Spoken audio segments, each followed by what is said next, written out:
Assalamualaikum warahmatullahi wabarakatuh. Selamat pagi anak-anak. Semoga kabar baik untuk kita semua. Nah, pada pagi hari ini kita masih berada pada materi pesawat sederhana.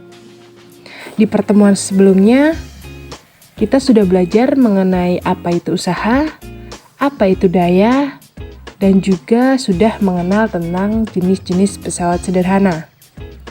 Yang pertama ada tuas pengungkit, kemudian ada katrol, kemudian ada bidang miring, dan juga yang terakhir ada roda berporos.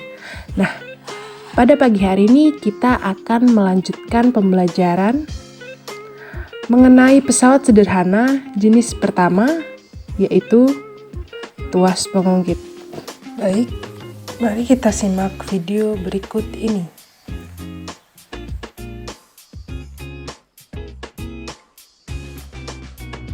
Benda apa yang ada di atas sumur yang seperti roda?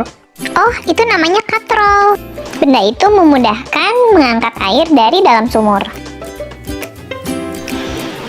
Hai, bolehkah kamu membantuku membawa sepeda ini ke truk? Baiklah, tapi supaya membawanya lebih mudah, kita harus memakai bidang miring.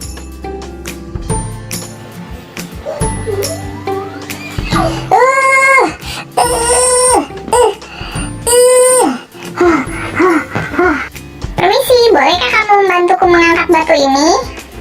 Baiklah,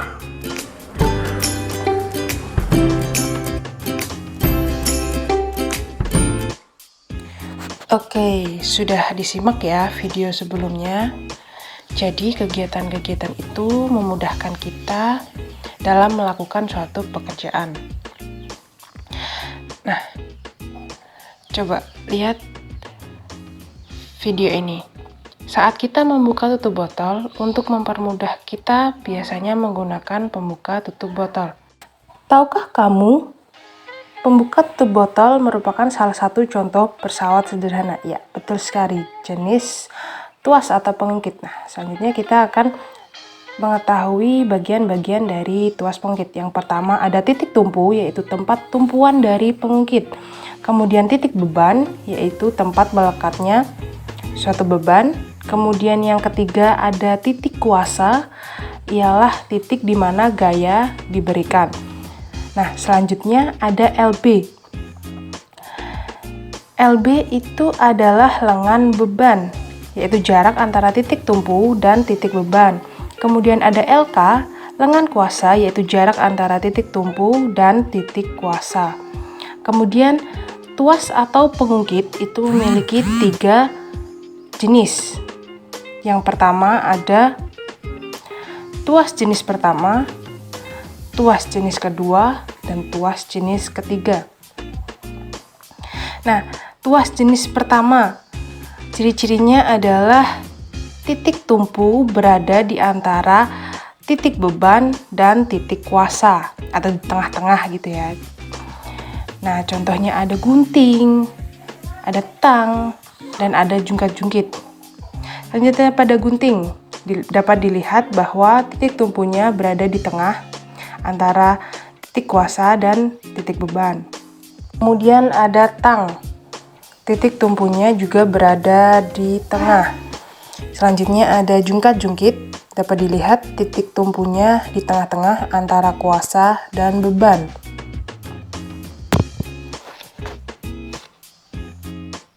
Selanjutnya tuas jenis kedua, dengan ciri titik beban itu berada di antara titik kuasa dan titik tumpu. Contohnya ada gerobak beroda 1, ada pemotong kertas, dan juga ada pembuka tutup botol serta pemecah kenari. Dapat dilihat pada contoh pertama, bebannya berada di tengah antara titik tumpu dan titik kuasa. Kemudian yang kedua juga bebannya ada di tengah. Ada juga pemotong botol, bebannya di tengah. Sama halnya dengan pemotong kemiri, bebannya ada di tengah. Nah, selanjutnya tuas jenis ketiga. Titik kuasa berada di antara titik tumpu dan titik beban. Jadi kuasanya di tengah ya. Jadi yang pertama ada staples, kuasanya ada di tengah. Kemudian ada pinset, titik kuasanya juga di tengah. Kemudian ada penjepit roti, titik kuasanya juga berada di tengah-tengah. Nah, selanjutnya kita akan belajar tentang keuntungan mekanik. Apa sih itu keuntungan mekanik? Jadi, ketika kita menggunakan pesawat sederhana sebagai alat untuk membantu pekerjaan kita, dengan otomatis gaya yang kita keluarkan untuk melakukan suatu pekerjaan tersebut akan berkurang daripada kita tidak menggunakan pesawat sederhana. Nah, itulah sebabnya keuntungan mekanik di sini adalah bilangan yang menunjukkan berapa kali pesawat sederhana dapat menggandakan gaya. Yang dimaksud menggandakan gaya adalah kita tidak perlu mengeluarkan gaya sebagaimana mestinya karena dapat berkurang dengan adanya pesawat sederhana. Seperti itu anak-anak. Nah, selanjutnya kita akan belajar tentang keuntungan mekanik dari tuas atau pesawat sederhana jenis pertama. Rumusnya adalah MK sama dengan W per F, di mana W beban dan F adalah gaya. Nah, karena ada LB dan LK, maka MK juga dapat dirumuskan LK per LB. Nah, persamaannya adalah W kali LB sama dengan F kali LK, di mana LB dalam senti, LK juga dalam senti. Kemudian W beban dalam Newton dan F gaya kuasa juga dalam bentuk Newton. Kita belajar soal yang pertama untuk mencari keuntungan mekanik dari suatu tuas. Pertama, sebuah batu beratnya 200 Newton diangkat dengan tuas yang panjang lengan kuasanya 1 meter dan lengan bebannya 40 cm. Hitunglah besar gaya dan keuntungan mekanik. Diketahui W yaitu 200 Newton, kemudian LK-nya 1 meter, kita harus konversikan dulu ke senti, sama dengan 100 cm, kemudian LB, lengan beban itu 40 cm. Hanya 3 bilangan ini yang diketahui dari soal pertama. Nah, yang ditanya apa? Tadi yang pertama ditanya F atau gaya. Kemudian yang kedua MK atau keuntungan mekanik. Jawabannya, untuk mengetahui F, tadi sudah dibilang persamaannya, W kali LB sama dengan F kali LK. Sehingga 200 kali 40 sama dengan F kali 100. Jawabannya adalah 80 Newton. Kemudian keuntungan mekanik. Rumusnya adalah LK per LB. Di mana LK-nya 100, kemudian LB-nya 40, dan hasil keuntungan mekaniknya adalah 2,5. Kemudian, pada soal kedua, perhatikan gambar tuas berikut ini.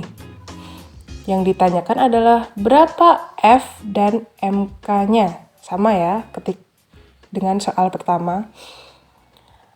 Diketahui W. Di sini W masih kilogram, sehingga harus diubah menjadi W dalam bentuk Newton. Rumusnya adalah M kali G, sama dengan 360 Newton. Kemudian lengan kuasanya 120, lengan bebannya 30. Nah, sama seperti soal pertama,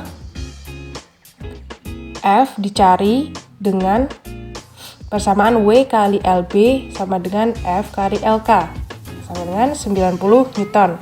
Kemudian keuntungan mekaniknya, W per F sama dengan 360 per 90 sama dengan 4. Oke, pada soal ketiga ini kita mencari salah satu panjang lengan. 2 orang anak bermain jungkat-jungkit. Yang pertama Lisa 30 kg duduk di salah satu sisi. Kemudian ada Andi 40 kg duduk di sisi yang lain. Nah, di sini yang diketahui lengan salah satu lengan yaitu 1,6 m. Agar seimbang, maka lengan satunya harus berapa? Nah, seperti itu maksud dari soal ini. Diketahui F, kita misalkan F itu Lisa, 30 kali 10 sama dengan 300 Newton. Kenapa dikali 10? Karena dalam soal Lisa masih dalam keadaan kilogram sehingga harus diubah ke Newton. Begitu juga dengan Andi sehingga hasilnya 400 Newton. Nah, kita misalkan yang diketahui LK, maka yang ditanya adalah LB agar seimbang. Jawabannya dari persamaan W kali LB sama dengan F kali LK, maka 400 kali LB sama dengan 300 kali 160 sama dengan 400 LB sama dengan 48.000, sehingga LB dari perhitungan rumus tersebut adalah 48.000 dibagi 400 sama dengan 120 cm. 120 ini dapat dirubah ke meter sehingga hasilnya juga dapat dituliskan dengan 1,2 meter. Sekian penjelasan yang bisa Ibu sampaikan pada pagi hari ini. Jangan lupa tugasnya dikerjakan pada buku tugas. Wassalamualaikum warahmatullahi wabarakatuh. Semangat anak-anak!